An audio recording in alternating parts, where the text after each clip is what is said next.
All right, so today we're talking about natural law theory, and we're going to be using excerpts from Aquinas' Summa, including especially excerpts from questions 90 to 94 of the Prima Secundae, the Treatise on Law, in order to describe what natural law theory is. Let me say a few things by way of introduction to natural law theory, and then we will get started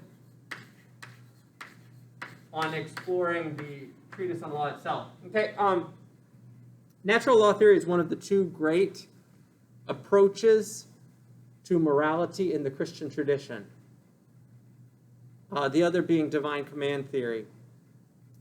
And natural law theory is a historically ancient approach to human morality. It has roots in the deep in the past in Greek thinking, but you can also find the natural law way of thinking in other cultures, like, for instance, in Confucian culture, for instance, as an example. Okay, but classical thinkers were adherents to something like natural law. Aristotle, Cicero, the Stoics. Basically, everybody up until Augustine adheres to something like natural law, with a few exceptions. There are some exceptions. And for them, actually, and this is important in understanding how they thought about morality, for them, it wasn't natural law theory the way it is for us. Rather, it was just morality. It was just the way morality is. Okay, now, in the medieval era, the great articulator of natural law thinking, who systematized the earlier kind of unsystematic and peripatetic reflections of previous thinkers, was Aquinas. Aquinas' dates are 1225 to 1274. 1225 to 1274. Aquinas is a towering thinker. His ideas about natural law have been among the most influential of all of his contributions to philosophy. And he, more than anyone else in the tradition, stands for this viewpoint because he, more than anyone else, systematically treats it and explores its various ramifications. The natural law approach to morality has been especially dominant in the Roman Catholic tradition. It is not the exclusive way to do moral thinking and moral philosophy in Catholicism, but it is the dominant way. Okay, and everyone in the Roman Catholic tradition, from Aquinas up until the late 19th century, is a natural law thinker. It's only in the late 19th century that alternative Catholic approaches to morality arise. These days, natural law thinking continues to be dominant among conservative Catholics. Okay, progressive Catholics have a variety of different approaches that they take to thinking about morality, including evolutionary sources approaches, human convention approaches, postmodern approaches, a bunch of different approaches in progressive Catholicism. But the dominant view in conservative Catholicism continues to be natural law thinking. And natural law, although the format in which we're going to look at it in Aquinas is rather ancient and difficult to penetrate because it's kind of hard for us contemporaries to understand his methodology. Still, that way of thinking is very contemporary. It is held by the majority of the Catholic thinkers on the Supreme Court right now. Okay, so the current nominee, Amy Coney Barrett, is very much a natural law theorist. She adheres to that way of thinking about human morality and its relationship with the legal code of the land. But she's not alone. Her predecessor on the court and mentor, Antonin Scalia, is one of the great articulators of natural law thinking in the late 20th century. Other advocates of that way of thinking include Samuel Alito, Clarence Thomas, Neil Gorsuch, and John Roberts. I'm not sure if Roberts is a natural law thinker, but he's definitely sympathetic to that approach. But I'm not sure if he would describe himself that way. There are others as well. Okay, so it's very much a contemporary viewpoint, although the format in which we're going to be looking at it today is kind of antiquated. But I'm for primary texts, and I'll try to make these primary texts that we're looking at today sufficiently contemporary for us to be able to penetrate and understand what the thinker is saying. Yeah, that's probably much of what I'll say by way of introduction. Are there questions or comments?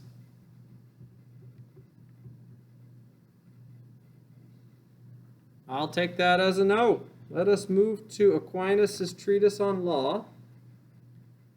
And let me briefly describe, I'm going to be offering the Thomistic take on natural law. There are different interpretations of natural law. It's going to be Aquinas' interpretation.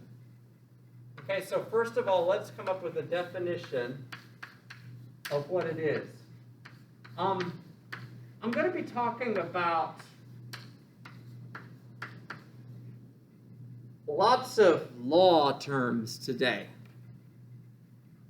But that's primarily because that's the way Aquinas thought of morality. He seemed to have a lawyerly-like mind, even down to the very way he wrote the Summa. It takes a question-answer discursive style format that is characteristic of courtrooms or of medieval discourse.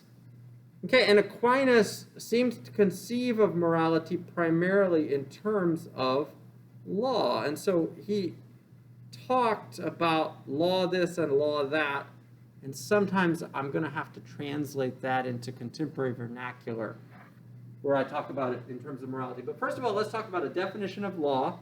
If you'll open up the document that's on Blackboard. Okay, is everybody there? Good. All right.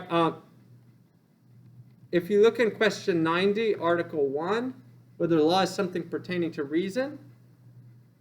Okay, I have excerpted sections of the different questions of the Summa for us so that we can read quickly without having to go through the objections.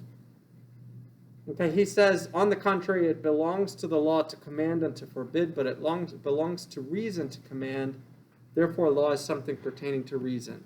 So the first component of the definition of law is that it is a function of reason.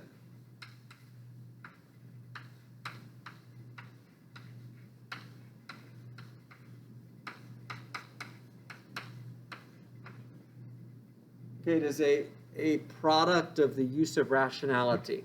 Article 2, whether the law is always something directed to the common good. On the contrary, Isidore says that laws are enacted for no private profit, but for the common benefit of the citizens.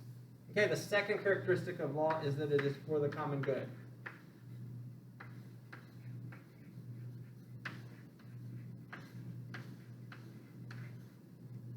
A little further down, Article 4, whether promulgation is essential to law. Okay, promulgation just means public proclamation. Public proclamation. On the contrary, it is laid down, the laws are established when they are promulgated. And then he supplies his own, I answer that explanation for this. And then at the bottom, he offers us a core definition. So promulgation is required for the definition of law. And the article that we skipped includes the claim that law must be made by one who has care for the community, made by proper authority.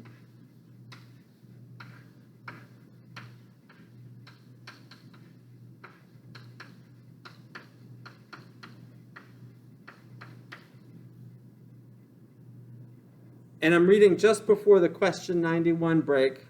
Aquinas defines law there and says, from the four preceding articles, the definition of law may be gathered, and it is nothing else than an ordinance of reason for the common good made by him who has care of the community and promulgated. Okay, so it is a function of reason for the common good, promulgated and made by one who is the proper authority.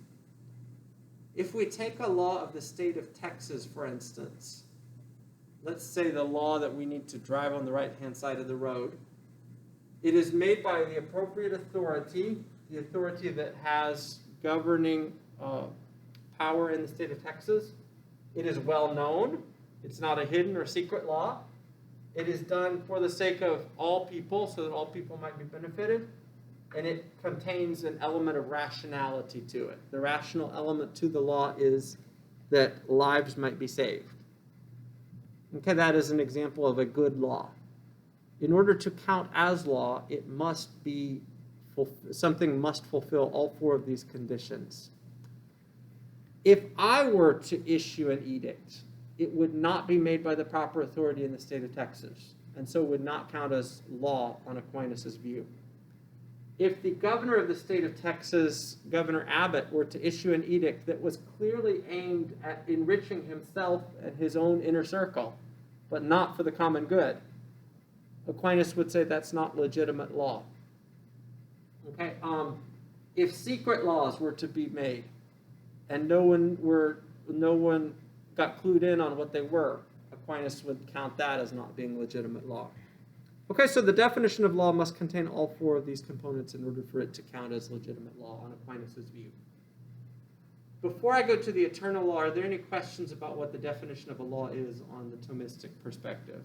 This is foundational stuff. We're not actually getting into the juicy stuff yet. There's a classic Thomistic formula, which has been a rallying cry for civil unrest and social justice warriors down through the centuries. It is that an unjust law is no law at all. A law that does not fulfill these four components does not count as a law at all. Okay, and I'll say more on that in just a minute. If you look at question 91, Aquinas talks about the eternal law there. So let me say a few things about eternal law. I'm not going to camp very long on this, since the most important part of Aquinas' theory here is the natural law. But Aquinas says here, quoting Augustine, law which is the supreme reason cannot be understood to be otherwise than unchangeable and eternal. Okay, Aquinas thinks that the eternal law is that body of principles which God, as the proper authority of the universe, lays down for the right ordering of the universe. It is best thought of by us as being maybe laws of nature. Okay, so he's not just thinking here of something like moral laws, he's thinking of physical laws, law of gravitation, Newton's laws of matter and motion, the three famous laws that Newton developed, things like that. And it's important to know that God, as the proper authority, instituted the eternal law in a rational way for the welfare of the universe, and in a way that all participants in the universe know, in order to run his creation successfully. Okay, now the natural law, which is the part of the eternal law that pertains to humans, is what I want to focus on for the balance of the lecture.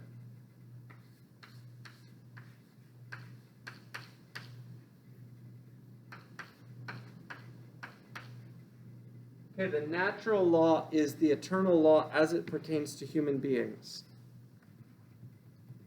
And Aquinas thinks that the natural law exists. This is right away the most controversial claim about the natural law. In Article 2 of question 91, and I'm reading here, he says, quoting the Apostle Paul in Romans 2, "When the Gentiles who have not the law do by nature those things that are of the law, although they have no written law, yet they have the natural law whereby each one knows and is conscious of what is good and what is evil." Okay, this is the most controversial claim in the natural law. And the whole theory of this is that people have in their heads a non-codified understanding of morality. And this exists prior to culture. It precedes, conceptually speaking, culture. It precedes governments. It precedes the actual operation of the human law. And Aquinas thinks that there's scriptural evidence for this, and he thinks also at the same time there is natural evidence for this. The scriptural evidence can be found in passages like Romans. The natural evidence can be found in an exploration of different human cultures and in the extraordinary similarities that exist across human cultures when it comes to the way that humans approach morality. Okay, in fact, if you survey human cultures, you can find across all cultures, even the most destructive, corrupted cultures on earth, you can find certain rules about things like human life, things like sexuality, things like property, things like the right approach to family relationships, things like that. You can find across all cultures similar kinds of thinking. And Aquinas thinks that that is evidence for the existence of the natural law, evidence that there is in our heads, placed by God, some non-codified conception of morality that we can have access to and that we can manifest in practice. Okay, I've got a lot more to say about the natural law, to talk a little bit about the approach to morality there, but let me pause for breath and ask if there are questions or comments so far.